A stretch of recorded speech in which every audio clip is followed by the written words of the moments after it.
Nabili ko naman ito ng 60,000 pesos. 60,000 pesos ang Breeder breeder. age.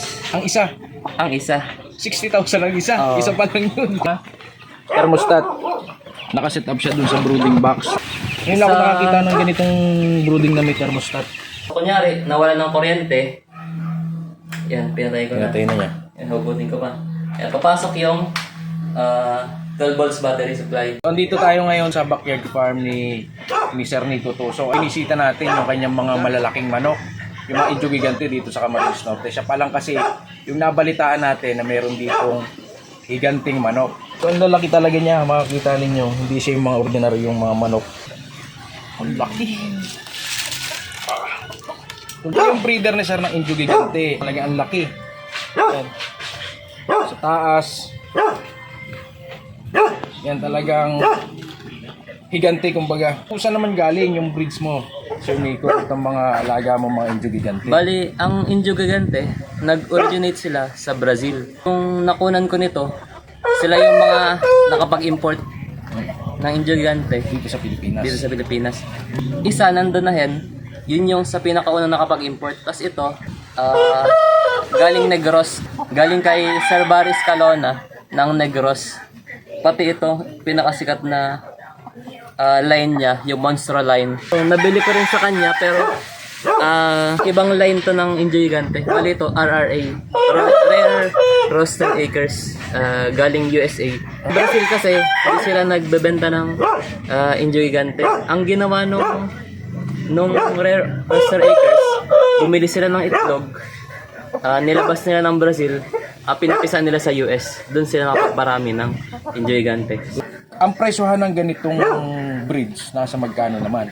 Nga, yung month-old, nag-range ng 7,000 hanggang 7,500. Pero ako, gusto ko, mauna na ako makapag-breed. Kaya, Breeder ng binili breeder mo. age ang binili ko. Nabili ko naman ito ng 60,000 pesos. 60,000 pesos ang Breeder breeder. age. Ang isa. Ang isa. 60,000 ang isa. Oo. Isa pa lang yun. Ito namang Monstro line, nabili ko siya 5 months old. Parang kinikip talaga to ng breeder na nabilang ko eh. Kumbaga Ayun dyan pa- ilabas. Oo. Kumbaga napilitan lang talaga Napilitan siyang lang siya. name your price, parang Yan. ganon. Okay. Yan naman, nabili ko ng 40,000 pesos sa 5 months old. Wow. Talagang hindi lang talaga higanti yung mga kanyang manok. Higanti pa rin talaga yung mga presyohan. Ano? Baba na natin, medyo mabigat. Kasi baka mapila yan. Ito naman yung Shamo, medyo kumbaga mas mababa lang siya ng kaunti sa Indio Gigante. Pero malaki rin siya kung tutusin. Ayan. Itong breed na ito, galing sa sikat na breeder sa Mindanao, si King Arthur Breeder. Ito naman, galing Davao, kay IG Dompo Gigante Kanawayon. Bali, ito ay IG Italy, Crinosa Dompo. Pero malaki rin siya, no? Malaki rin. Yung offspring nito, yung month old, nag-range yung presyo nila ng 5,000 pesos Sa month old. sa month old ng IG Italy at Dompo. Kapag IG Italy at Shamo, ang month old niyan ay 3,000 hanggang 3,500. Wow. Ang gaganda ng mga katawan niya, talagang malalaking manok. Hindi ko lang alam pag ginawa namin itong pulutan ni Brad. Sa presyon pa lang. Sa ganyang breeder, nasa magkano naman?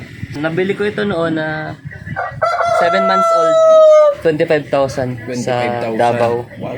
Labas pa yung shipping fee. Ang Gigante lahat yan. Indio Gigante, 7 peraso, 4 na Shamo. Yan, so 3 weeks old pa lang, talagang grabe na ang height niya. Talagang Wala pang higante balahibo talaga. yan. Wala pang balahibo yan. Hindi siya mahirap ibenta kasi tulad nito sa akin. Wala pa yan 1 month old. Bali 3 weeks pa lang sila.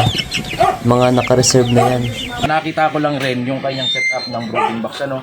So makita natin na medyo kakaiba kasi talagang mahal yung mga manok. Ayan, meron niya sa ditong naka-setup na thermostat.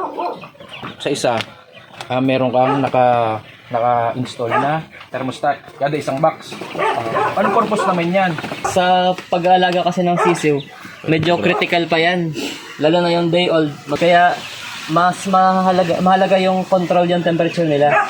Mas maganda yung may thermostat tayo para ma-set natin yung proper temperature Pare, sa day old, brooding temperature ng day old chicks ay 34 hanggang 35 degrees Celsius. At 3 Kaya mas maganda kung naanda tayo sa range na yun, ma-maintain natin yan.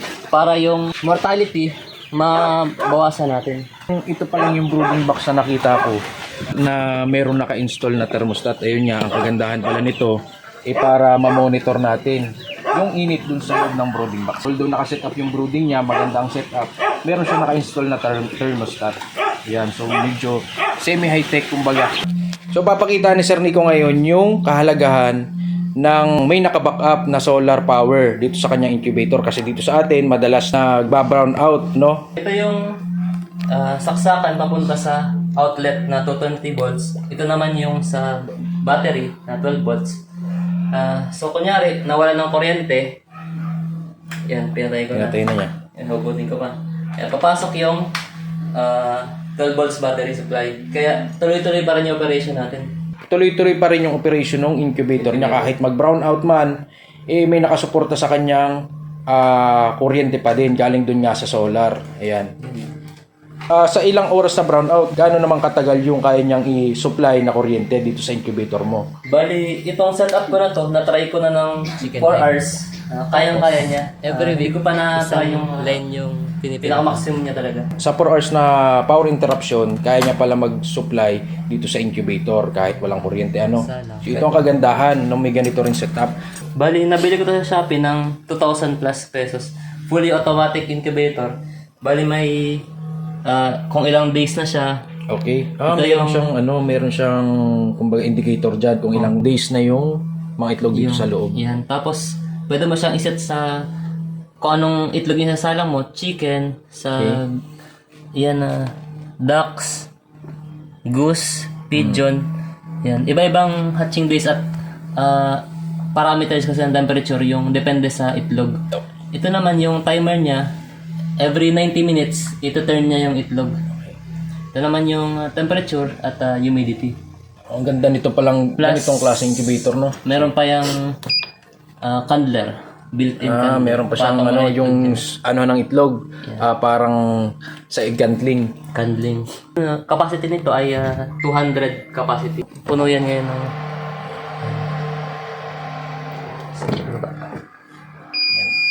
Bali 2 layer siya, ano? So ilang capacity ang kayang i-incubate niya? up to 200 eggs. 200 eggs. Ba't nagtutunog? Yan. Kapag binuksan natin, bumaba yung temperature, ma-alarm yan. Okay. Yan. Kaya kagandahan din, manonotify kapag nawala ng kuryente. Ng init. Ng init. Yan. Pwede mo bang i-ano sa amin yung mga gamit na kailangan nating mabili kung sakaling mag-install tayo ng ganitong setup, itong backup nga na power supply sa solar. Yan. Bali, kung meron na kayong incubator na ganito, 12 volts at dual power, 12 volts at 20 volts, ang kailangan nyo na lang, battery at charge controller, tapos yun yung 100 watts na panel natin. Yun sa taas. Yan. Yan, yun lang pala. So more or less, pag mag-install ka ng backup na solar power supply, Kung isasama mo na yung incubator, pasok na yung 10,000 pesos. pasok na yung 10,000 dito sa ganitong setup. So ito ang kagandahan kung ang mga lugar nyo naman madalas nagkakaroon ng power interruption para hindi mabugok yung itlog kasi katulad dito sa kanyang mga alaga talagang may mga presyo. Pati yung kanyang mga sisiw na mga Indio gigantes andito sa kanyang kwarto ni Sir Nico. Yan. Dito, meron na siya dito mga binabantayan ng mga sisiw. Nakakatuwa naman. So, bakit mo naman naisipan, Sir Nico, na dito sila ilagay yung mga ibang sisiw ng iyong mga alaga? Bali, dahil backyard na nga yung space ko, Oo. kulang ako sa space. Tapos, dito kasi sa room temperature, mas stable yung temperature nila. Saka para palagi mo rin siyang mamonitor, ano? Yan. Yun ang kanyang diskarte dito sa pag-breed dito sa backyard. So dahil nga kakaunti lang yung kanyang space, so para ma-maximize yung space at para at the same time mabantayan din away dun sa mga predators dito sa ating mga backyard farm, andito yung mga sisiw niya. Bali, Yan, talagang ito, mas safe talaga siya.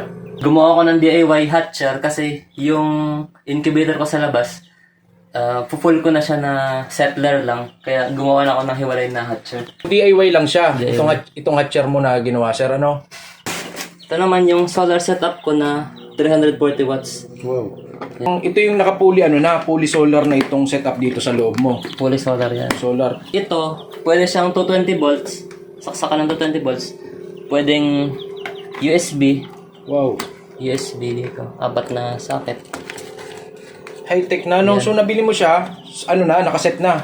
Pina-assemble ko yan sa Pili. Kayang load niyan ay 1,200 watts. 1,200 Yan, watts. maximum. Pero yung continuous load niya na kaya na supplyan, 800 watts. Ayan. So, ang ganda, ang galing. Galing ng pagkakaset up mo, sir. So, minsan, tatry ko rin itong gawin dun sa aking backyard farm. Yan. Sir, ano yung mga sample, mo dyan? Yung mga pang-araw-araw na ginagamit mong vitamins para panatili yung kalusugan, yung mga alagang manok. Bali, simula day old pa lang, binibigyan ko na ng Bitman Pro. Yan. Gawa ng bottle cup. Sigurado ang kalidad. Yan. Yan, subok na yan. Kapag nagkasakit naman sila, konting sinyalis pa lang ang sakit. Yan. Binibigyan ko naman ng Premoxil powder.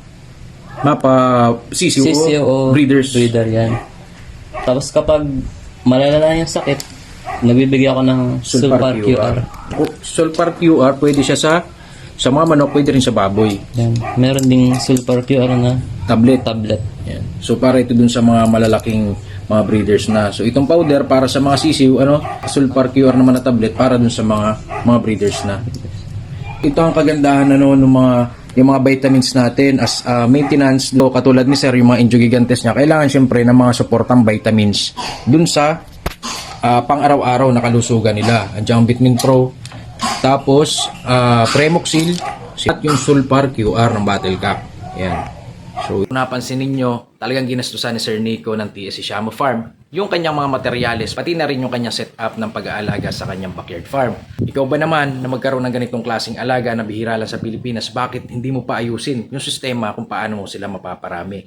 Pangalawa dito, yung kasing Injugigante na mga manok ay bihira pa lang yung mga nagbi-breed dito sa atin sa Pilipinas, at kadalasan pa yung iba ay mga taga Visayas at Mindanao. Isa pa sa napansin ko dito, kung ikaw talaga ay nagtatarget ng mas mataas na income, syempre kailangan mo ring mamuhunan na naaayon dun sa target mong kita. Ayan. Kailan mo balak magkuha ng mga breeds galing sa ibang bansa naman? Yan. Sa ngayon, nagsisimula pa lang ako, parang inaaral ko pa lang. Siguro soon. Ayan, matatagpuan nyo nga lang siya dito sa bayan ng Binsons. Barangay 1, Bagong Lipunan Street. Yan, Binsons, Camarines Norte. Yan, nag-iisang Injugigante lang dito sa Camarines Norte. Siya nagmamayari si Sir Nico Tusok ng TSC Shamo Farm.